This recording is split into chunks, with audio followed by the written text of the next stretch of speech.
Auzubillahiminash-shaytanir-rajim. Bismillahir-rahmanir-rahim. Assalamu alaikum dear students. I am your physics teacher Shahid Nadeem. आज की video में आज के लेक्चर में चैप्टर नंबर 5 का इंतहाई इम्पोर्टेंट टॉपिक डिस्कस करने जा रहे हैं कि आप जिस अर्थ पर रहते हैं जो आपके मुकाबले में बहुत बड़ी है, आज हम उस अर्थ का मैस मेजर करेंगे. ठीक है, हम भी अर्थ का मैस मेजर कर सकते हैं. Yes, we can measure the mass of earth by using the law of gravitation. हम लॉ ऑफ ग्रेविटेशन को यूज करके अर्थ का मैस जो है वो मेजर कर सकते हैं. ठीक है, तो आज की वीडियो में आज के लेक्चर में हम अर्थ के मैस को जो है ना वो फाइंड करेंगे, उसको मेजर करेंगे. तो बड़ा इंपॉर्टेंट टॉपिक है, ध्यान से आप लोगों ने समझना है. ठीक है जी, तो फर्ज करते हैं, ये देखें पिक में देखें, ये अर्थ है, अर्थ का मैस ME. हम अर्थ के मैस को ME से ज़ाहिर करते हैं. चूंकि अर्थ हमारे मुकाबले में एक बड़ा ऑब्जेक्ट है, इसलिए अर्थ के मैस को जो है ना वो कैपिटल M से और इसके नीचे करके छोटा सा E लिखा जाता है. इस E से मुराद अर्थ होता है. समझ आ रही बात की? M जो है ये मैस को शो कर रहा है और E से मुराद अर्थ है. तो ME से मुराद हो गया मैस ऑफ अर्थ. ME से मुराद क्या हो गया? मैस ऑफ अर्थ. ठीक है, तो ये अर्थ है, ये अर्थ का मैस ME है, ये अर्थ का सेंटर है. और अर्थ की सरफेस पर ये एक ऑब्जेक्ट पड़ा हुआ है, इस ऑब्जेक्ट का मैस स्मॉल m है. ठीक है, क्योंकि ये ऑब्जेक्ट अर्थ के मुकाबले में छोटा है, इसलिए हमने इसके मैस को स्मॉल m से जो है ना वो शो किया है. समझ आ रही बात की? ठीक है, ये स्मॉल m और ये अर्थ. ठीक है जी, तो इस ऑब्जेक्ट और अर्थ के सेंटर के दरमियान ये जो डिस्टेंस है, इस डिस्टेंस को r से रिप्रेजेंट किया गया है. और ये r क्या है?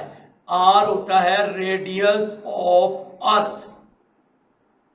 Radius of earth. इस डिस्टेंस को r क्यों कहा है? क्योंकि ऑब्जेक्ट बिल्कुल अर्थ की सरफेस पर है.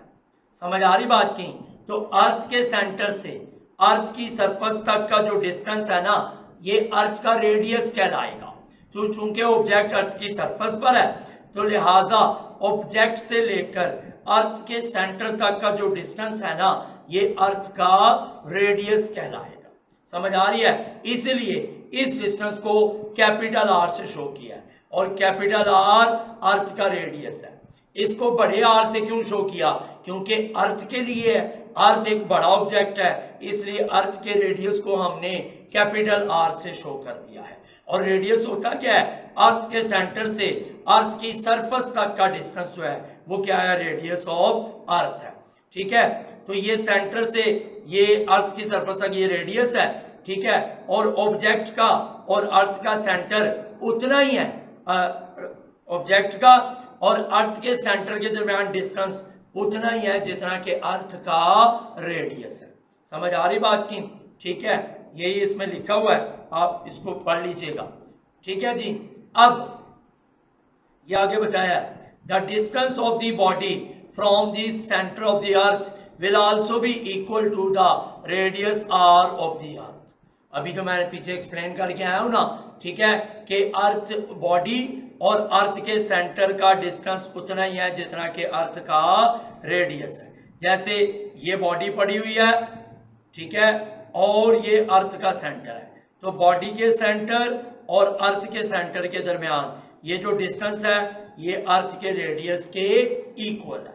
ठीक है, according to the law of gravitation the gravitational force F of the earth acting on a body is given bye.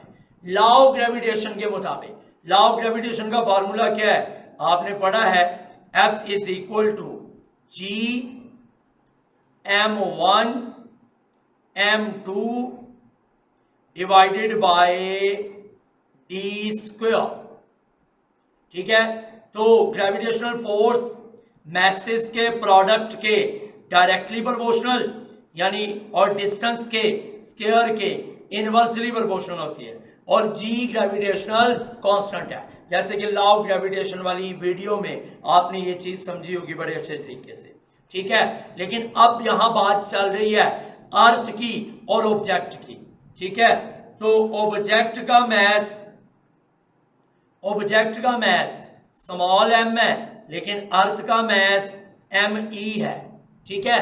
तो अर्थ इस बॉडी पर जो ग्रेविटेशनल फोर्स लगा रही है वो इस लॉ ऑफ ग्रेविटेशन के मुताबिक ये नीचे दी हुई है, ठीक है। F हो गया फोर्स, G हो गया ग्रेविटेशनल कांस्टेंट, लेकिन यहां पर m1 m2 की बजाय अब हमारे पास एक मैस ये है और एक मैस अर्थ है, लिहाजा m1 की जगह ऑब्जेक्ट का मैस आएगा और m2 की जगह अर्थ का मैस आएगा। अब यहाँ m1 m2 नहीं लिखना, क्योंकि यहाँ ऑब्जेक्ट के मैसेज m1 m2 नहीं है, क्योंकि यहाँ अर्थ ऑब्जेक्ट को अट्रैक्ट कर रही है, ठीक है, और ऑब्जेक्ट अर्थ को अट्रैक्ट कर रहा है, यानी ऑब्जेक्ट और अर्थ एक दूसरे पर फोर्स लगा रहे हैं। तो इसका मतलब है हमने ऑब्जेक्ट और अर्थ के दरमियान ग्रेविटेशनल फोर्स निकालनी है, ठीक है। तो फिर इन दोनों के मैसेज का प्रोडक्ट आएगा, यानी mass of object and mess of अर्थ, ठीक है। और नीचे डी स्क्वायर की जगह इन दोनों का जो डिस्टेंस है आर है ना, तो नीचे क्या आ जाएगा आर स्क्वायर। समझ आ रही है? इसे आपने इक्वेशन नंबर 1 का नाम दे दिया। ये वो फोर्स है जो अर्थ इस बॉडी पर लगा रही है और ये बॉडी अर्थ पर लगा रही है, यानी अर्थ और बॉडी के दरमियान ये ग्रेविटेशनल फोर्स है। F is equal to GMME over R square. Is that clear? फिर आपने ये बात पढ़ी हुई है कि वो फोर्स जिस फोर्स के जरिए से अर्थ किसी बॉडी को अपनी तरफ अट्रैक्ट करती है वो फोर्स उस बॉडी का वेट होती है। समझ आ रही बात की? ठीक है। The force with which earth attracts a body towards its centre is equal to its weight. पढ़ी हुई है ना? ठीक है। अब ये देखें ना कि अगर मैं वो वाली डायग्राम दोबारा बनाऊं अर्थ वाली, ठीक है, तो ये अर्थ है, समझ आ रही है, और ये अर्थ का सेंटर है, ठीक है। और ये जो है ना अर्थ की सरफेस के ऊपर ये ऑब्जेक्ट पड़ा हुआ है। ऑब्जेक्ट का मैस m है, अर्थ का मैस me है, ठीक है। और इन दोनों का ये जो आपस में डिस्टेंस है अर्थ के सेंटर से ऑब्जेक्ट तक, ये अर्थ का रेडियस है। समझ आ रही बात की? अब जरा गौर करें वो क्या कह रहा है। अर्थ इस बॉडी पर ग्रेविटेशनल फोर्स लगा रही है, वो फोर्स कितनी है? ये पिछली स्लाइड में हमने देखा कि ये फोर्स है GMME ओवर R स्क्वायर। लेकिन हम ये भी तो पढ़ चुके हैं कि अर्थ किसी बॉडी को जिस फोर्स से अपनी तरफ अट्रैक्ट करती है उस फोर्स को वेट कहते हैं। इस बॉडी को अर्थ जिस फोर्स से अपनी तरफ अट्रैक्ट कर रही है ना, अर्थ इस बॉडी को जिस फोर्स से अट्रैक्ट कर रही है अपने सेंटर की तरफ, वो ग्रेविटेशनल फोर्स इस बॉडी का वेट है। और वेट का फार्मूला क्या होता है? mg। W बराबर mg होता है ना, ठीक है। चैप्टर नंबर 3 में मैथ एंड वेट वाले टॉपिक में ये बात आपने पढ़ी हुई है। समझ आ रही बात की? ठीक है। तो इसका मतलब है अर्थ की लगाई जाने वाली ग्रेविटेशनल फोर्स बॉडी का वेट होती है, और वेट किसके बराबर होता है?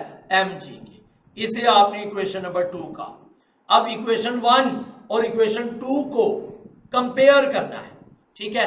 1 क्या है मैं यहां पर लिख लेता हूं बजाय पिछली स्लाइड पे। इक्वेशन 1 ये थी, F is equal to GMME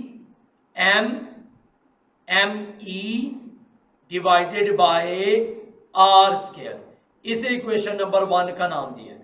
अब इक्वेशन 1 और 2 को कंपेयर करें बाय कंपेयरिंग 1 एंड 2। अब जरा यहाँ गौर से समझना है, मैथमेटिकल फॉर्म है, ठीक है। कोई स्टेप मिस हो गया तो आपको समझ नहीं आनी, गौर से समझना है। देखें इनकी दोनों इक्वेशन की लेफ्ट हैंड साइड इक्वल है, ये भी ग्रेविटेशनल फोर्स है, ये भी ग्रेविटेशनल फोर्स है। तो मैथ का ये रूल है कि जब दो इक्वेशंस की लेफ्ट हैंड साइड इक्वल हो तो फिर उनकी राइट हैंड साइड भी आपस में इक्वल होती है। तो ये F और F जो चूंकि इनकी लेफ्ट हैंड साइड इक्वल है, लिहाजा इनकी राइट हैंड साइड भी आपस में क्या होगी? इक्वल, ठीक है। तो लिहाजा इसकी राइट हैंड साइड यानी mg किसके इक्वल है? इसकी राइट हैंड साइड के, यानी GMME ओवर R स्क्वायर। तो दोनों को कंपेयर करके दोनों की राइट हैंड साइड को हमने आपस में इक्वल रख लिया। अब ये m इधर भी मल्टीप्लाई हो रहा है और इधर भी मल्टीप्लाई हो रहा है, दोनों तरफ से कैंसिल। वो क्यों? देखें, दोनों तरफ स्मॉल m है, ये m इधर मल्टीप्लाई हो रहा है। अगर हम इसको इधर लाएंगे तो इधर मल्टीप्लाई हो रहा है, तो इधर आके डिवाइड होगा, तो डिवाइड होके भी तो कैंसिल ही होना ना। तो हमने यहां से ही कैंसिल कर दिया कि दोनों तरफ मल्टीप्लाई हो रहा है, m m से कैंसिल। इधर क्या रह गया? g is equal to capital G ME over R square, क्योंकि m तो कैंसिल हो गया। समझ आ रही है? और यहां से अगर आप R स्क्वायर इधर डिवाइड हो रहा है, इधर ले जाएं तो इधर आ क्या होगा? Multiply.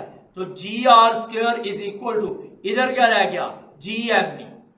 GR square is equal to GME। समझ आ रही है? ठीक है। और फिर यहां से आप मैथ निकाल सकते हैं, ME अर्थ का मैथ निकालना है, तो कैपिटल G इधर मल्टीप्लाई हो रहा है, इधर आ क्या होगा? डिवाइड होगा।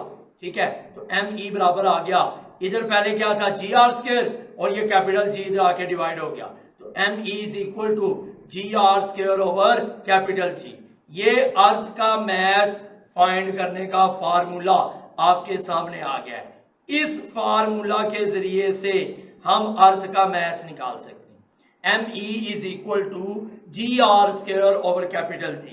इसमें ME से मुराद अर्थ का मैथ है, G से मुराद ग्रेविटेशनल एक्सेलरेशन है, R अर्थ का रेडियस है, और G ग्रेविटेशनल कांस्टेंट, जिसे यूनिवर्सल कांस्टेंट ऑफ ग्रेविटेशन भी कहते हैं, जिसकी वैल्यू पूरी यूनिवर्स के लिए एक ही वैल्यू है।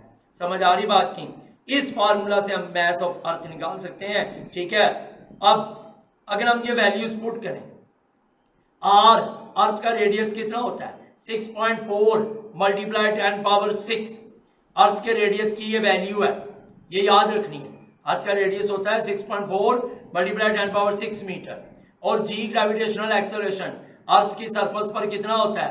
10 मीटर पर सेकेंड स्क्वायर, और कैपिटल G ग्रेविटेशनल कांस्टेंट ये कितना होता है? 6.673 multiply 10 power -11 newton metre square पर किलोग्राम स्क्वायर। अगर ये तीनों वैल्यूज हम इस फार्मूला में पुट करें तो अर्थ का मैथ आ जाएगा। ठीक है, तो पुट कर जी, तो हम उसमें उस इक्वेशन में ना मैथ ऑफ अर्थ वाली जो इक्वेशन आई है उसमें हम ये वैल्यूज पुट करके, तो वैल्यूज पुट करके अर्थ का मैथ फाइंड करते हैं कितना होगा। पहले मैं यहाँ इक्वेशन लिख दूंगा आपकी आसानी के लिए। ठीक है, तो इक्वेशन क्या है? ME is equal to G, ठीक है, ME, ठीक है जी, ओ सॉरी, इक्वेशन है GR square over capital G। ठीक है, ये मैथ ऑफ अर्थ की इक्वेशन, ठीक है जी, जो पीछे हमने अभी ड्राइव की है। इस इक्वेशन में अब ये वैल्यूज पुट करनी है। तो ये स्मॉल g की वैल्यू कितनी है? 10 मीटर पर सेकेंड स्क्वायर। रेडियस कितना है? 6.4 मल्टीप्लाई 10 पावर 6 मीटर, और इसका क्या आएगा? स्क्वायर, क्योंकि r का स्क्वायर है ना, तो लिहाजा इसका भी क्या आएगा? स्क्वायर आएगा। समझ आ रही है? ठीक है, और उसके बाद g की value 6.673 multiply 10 power -11 newton metre square पर किलोग्राम स्क्वायर। समझ आ गई बात की? अब क्या किया हुआ हमने इसका स्क्वायर निकालना है।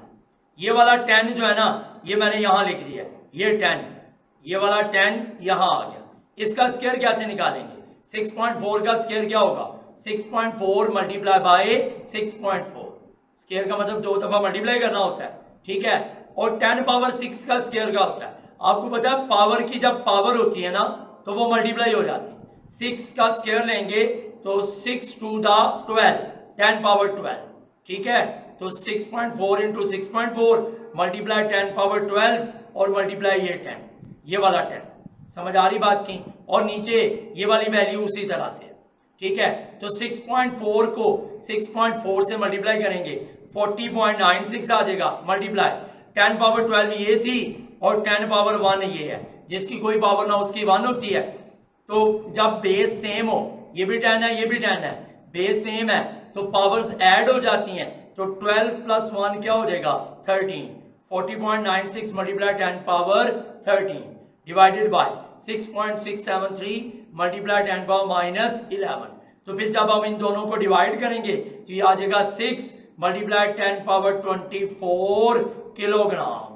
ले जी, ये अर्थ का मैथ आ गया है, ठीक है, जो हमने लॉ ऑफ ग्रेविटेशन के जरिए से फाइंड कर लिया। ठीक है जी, तो लॉ ऑफ ग्रेविटेशन के जरिए से हम अर्थ का मैथ फाइंड कर सकते हैं, ठीक है, जो कि हमने फाइंड किया भी है। अब आपको ये आ गया होगा, इस क्वेश्चन को अच्छे तरीके से आपने तैयार करना है क्योंकि इंपॉर्टेंट क्वेश्चन है। अब मिलेंगे नेक्स्ट वीडियो में नेक्स्ट लेक्चर के साथ, तब तक के लिए इजाजत दें, अपना ख्याल रखिएगा, अल्लाह हाफिज़।